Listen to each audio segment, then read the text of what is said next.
எல்லாருக்கும் வணக்கம். நான் ஓம் பிரகாஷ் பேசுகிறேன். இது வரைக்கும் நீங்கள் இந்த சேனலை சப்ஸ்கிரைப் பண்ணலாம், சப்ஸ்கிரைப் பண்ணிக்கோங்க. அது மட்டும் இல்லாமல் பக்கத்தில் இருக்க பெல் பட்டனும் கிளிக் பண்ணி வச்சுக்கோங்க. அப்போ தான் நம்ம சேனலில் போடுற எல்லா வீடியோஸும் உங்களுக்கு நோட்டிஃபிகேஷனில் காமிக்கும். மேலும் ஜோதிடம் சார்ந்த ஏதாவது கேள்விகள் இருந்தாலும் அல்லது உங்கள் சுய ஜாதகத்தை பற்றி ஏதாவது கேள்விகள் இருந்தாலும் நீங்கள் கீழே கமெண்ட் பாக்ஸில் உங்களோட பிறந்த தேதி, பிறந்த நேரம், பிறந்த இடம் குறிப்பிட்டு உங்கள் கேள்விகளை நீங்கள் கேட்கலாம். கண்டிப்பாக எல்லோருடைய கமெண்ட்ஸுக்கும் முடிஞ்ச வரைக்கும் நான் ரிப்ளை பண்ணுறேங்க. சரிங்களா? அதே மாதிரி இந்த வீடியோ உங்களுக்கு பிடிச்சிருக்கின்ற பட்சத்தில் ஒரு லைக்கும் போட்டு விடுங்க. நிறைய லைக்ஸ் வர தான் இன்னும் மேற்கொண்டு வீடியோஸ் நிறைய போடணுன்ற ஒரு தூண்டுதல் எனக்கும் வரும். சரிங்களா? முடிஞ்சிருக்கும் இந்த வீடியோ பார்க்குறவங்க ஒரு லைக்கை போட்டுட்டு கமெண்ட்டை போட்டுட்டு உங்களோட வீடியோ நீங்கள் பார்க்க ஆரம்பிங்க. சரி, வாங்க இப்போ வீடியோக்குள்ளே போகலாம். இந்த வீடியோ நம்ம என்ன பார்க்க போகிறோம் அப்படின்னா, தனுசு ராசி மூல நட்சத்திரத்தில் பிறந்தவங்களுக்கு 2026 ஆண்டு சனி வக்ர பயிற்சி பலன்களை பற்றி இந்த பதிவு நம்ம பார்க்க போகிறோங்க. தனுசு மூலம் 2026 சனி வக்ர பயிற்சி.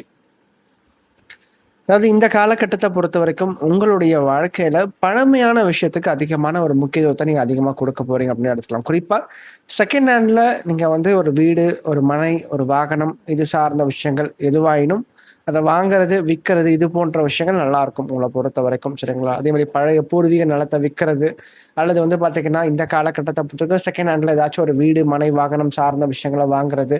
ஸோ இதெல்லாம் உங்களுக்கு கண்டிப்பாக கை கொடுக்கும் அப்படின்னு எடுத்துக்கலாம். அதே மாதிரி வீட்டை ரெனோவேட் பண்றது, ஏற்கனவே பார்த்தீங்கன்னா வீட்டில் ஒரு பகுதி கட்டி முடிக்காம இருக்கு அப்படின்னா அந்த பகுதியை இப்போ எடுத்து கட்டி முடிக்கிறதுக்கு ஒரு உகந்த ஒரு காலகட்டமாக இருக்குங்க.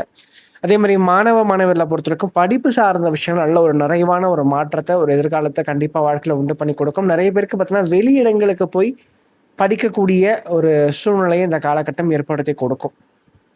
அதற்கடுத்து குடும்ப வாழ்க்கையை பொறுத்த வரைக்கும் இந்த சனி வக்ர பயிற்சி ஆகக்கூடிய இந்த காலகட்டங்களில் குடும்பத்தில் சின்ன சின்ன சலசலப்புகள், சின்ன சின்ன கருத்து வேறுபாடுகள் வந்து போகும். ஆயினும் இந்த காலகட்டம் பார்த்தீங்கன்னா திருமண வயதில் இருக்கக்கூடிய தனுசு மூலத்தில் பிறந்தவங்களுக்கு இன்னும் திருமண வயதை தாண்டி இன்னும் திருமணம் ஆகாமல் இருக்கு அப்படின்ற அளவுக்கு இந்த காலகட்டம் நல்ல ஒரு திருமண வாழ்க்கையை அமைச்சு கொடுக்கும், நல்ல ஒரு திருமண பந்தத்தை அமைச்சு கொடுக்குங்க. அது மட்டும் இல்லாமல் குடும்ப வாழ்க்கையில இந்த மனைவி அல்லது கணவன் மூலமாக ஒரு நல்ல ஒரு ஆதாயம், வருமானம் சார்ந்த விஷயங்கள், முன்னேற்றம் சார்ந்த விஷயங்கள், பொருளாதார ரீதியாக அல்லது ஃபினான்ஷியலாக பார்த்தீங்கன்னா ஏதாவது ஒரு சப்போர்ட் கண்டிப்பாக கிடைக்கும்.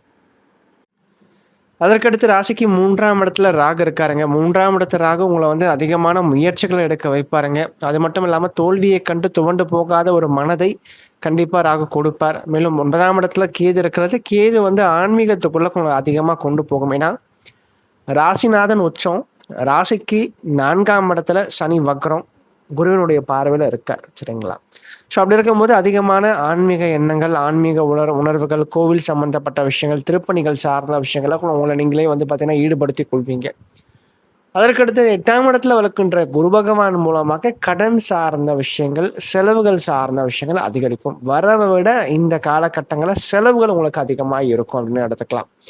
அது மட்டும் இல்லாமல் ஆரோக்கியத்தில் கொஞ்சம் அக்கறை கண்டிப்பாக நீங்கள் எடுத்துக்கணும். மறைமுகமான எதிர்ப்புகளை இந்த காலகட்டம் ஏற்படுத்தி கொடுக்கும் வாழ்க்கையிலே, அதையும் கொஞ்சம் நீங்கள் பார்த்துக்கணும். சரிங்களா? தேவையற்ற விஷயங்களை மூக்க நுழைக்கக்கூடாது. அதே மாதிரி தேவையற்ற இடங்கள்ல பார்த்தீங்கன்னா வார்த்தைகளையும் விடக்கூடாது. நான் இதை பண்ணித்தரேன், அதை பண்ணித்தரேன்னு சொல்லிட்டு ஏதாச்சும் ஒரு வார்த்தையை விட்டுட்டு அதுக்காக அலையக்கூடிய, அதற்காக ஓடக்கூடிய, அதை செய்யணுன்றதுக்காக சில விஷயங்கள் நீங்கள் செய்வீங்க. ஸோ இந்த மாதிரியான அமைப்புகளை கொஞ்சம் பெரும்பாலும் தவிர்க்கிறது நல்லா இருக்கும். அதே போல் இந்த காலகட்டத்தை பொறுத்த வரைக்கும் திருமணமான பெண்களுக்கு அந்த புத்திர பிராப்தி சார்ந்த விஷயங்களுக்காக நீங்கள் எதிர்பார்த்துட்டு இருக்கீங்கன்னா அந்த விஷயங்கள் தற்போது நல்லபடியாக நடக்குங்க. அது மட்டும் இல்லாமல் ராசிநாதன் வலுக்கிறது ஒரு நன்மையும் இருக்குது, ஒரு தீமையும் இருக்குது. நன்மை அப்படின்னு பார்த்தீங்கன்னா இந்த காலகட்டத்தில் எந்த பிரச்சனை வந்தாலும், எந்த தடைகள் வந்தாலும் ஒரு போராடுகின்ற ஒரு மனதோடு அதில் இறங்கி ஜெயிப்பீங்க. சரிங்களா? அது ஒரு நல்ல விஷயம். நெகட்டிவான விஷயம் அப்படின்னு பார்த்தீங்கன்னா இதுலேயுமே ஒரு தடை, ஒரு தாமதம் அப்படின்ற விஷயத்த கொடுத்து தான் இந்த காலகட்டம் உடைய வாழ்க்கையில் வெற்றியை கொடுக்கும். எடுத்தெடுப்பில் ஜெயிக்க முடியுமானா கண்டிப்பாக முடியாது. நிறைய தடைகளை கொடுத்து அதன் பிறகு தான் இந்த காலகட்டம் உடைய வாழ்க்கையில் வெற்றியை கொடுக்கும் அப்படின்றத நீங்கள் தெளிவாக தெரிஞ்சுக்கணும். அதே போல் பயணங்கள் அதிகரிக்கும், மாற்றங்கள், ஏதாவது இடமாற்றம், ஊர் மாற்றம், வேலை மாற்றம் சார்ந்த விஷயங்கள் சிறப்பாக இருக்கும். அதற்கடுத்து இந்த 4ஆம் இடம், 8ஆம் இடம் வலுக்கின்ற காரணத்தால் அந்த வீடு கட்டுறது அல்லது கட்டின வீட்டை விற்கிறது, இது போன்ற விஷயங்கள் உங்களுக்கு கை கொடுக்குங்க. அதே மாதிரி தாயார் சம்பந்தப்பட்ட உறவுகளுக்காக சில பணத்தை, சில செலவுகளை நீங்கள் இந்த மாதம், நீங்கள் இந்த காலகட்டங்களில் நீங்கள் செய்யக்கூடிய ஒரு சூழ்நிலையை ஏற்படுத்தி கொடுக்குங்க. அது மட்டும் இல்லாமல் 8ஆம் இடத்துல வலுக்கின்ற குரு 12ஆம் இடத்தை பார்ப்பார். வெளிநாடு, வெளி இடங்களில் நீங்கள் போய் வசிக்கிறீங்க, குறிப்பாக அப்ராடில் ஏதாச்சும் நீங்கள் ஒர்க் பண்ணிட்டு இருக்கீங்க அல்லது அங்கேயே இருக்கீங்க அப்படின்னா அவங்களுக்கு அவங்களுடைய வாழ்க்கையில சில நல்ல மாற்றங்கள், சில நல்ல விஷயங்கள் நடக்கும். அதாவது வெளியிடங்கள்ல வசிக்கக்கூடிய நபர்களுக்கு நல்ல ஏற்றத்த கொடுக்கும். சரிங்களா? பூர்வீகத்தில கூடிய நபர்களுக்கு இந்த காலகட்டங்கள்ல கொஞ்சம் சவால்கள், கொஞ்சம் பிரச்சனைகள், கொஞ்சம் போராட்டங்கள கொடுத்து அதன் பிறகு வெற்றிய கொடுக்கும். அதுதான் 8ஆம் இடத்த குரு செய்கின்ற தன்மைய கொடுக்கும். அதே மாரி 4ஆம் இடத்து சனியும் பார்த்தீங்கன்னா, இது போன்ற அமைப்புகள கண்டிப்பா கொடுப்பார். சரிங்களா? அதனால இந்த காலகட்டம் கொஞ்சம் பொறுமை, நிதானத்த கண்டிப்பா நீங்க வாழ்க்கையில கடைப்பிடிக்கணும். 2வது தடை, தாமதங்கள் கண்டிப்பா வரும். அத தாண்டி நீங்க ஜெயிச்சு காமிப்பீங்க.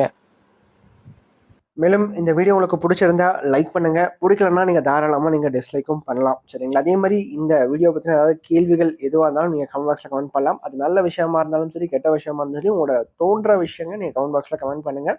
அது சரியா இருந்தா இன்னும் எனக்கு பூஸ்டப்பா இருக்கும். அது தவறான ஒரு இதுவா இருந்தா நான் அத திருத்திக்கிறேன். சரிங்களா? நன்றி. வணக்கம்.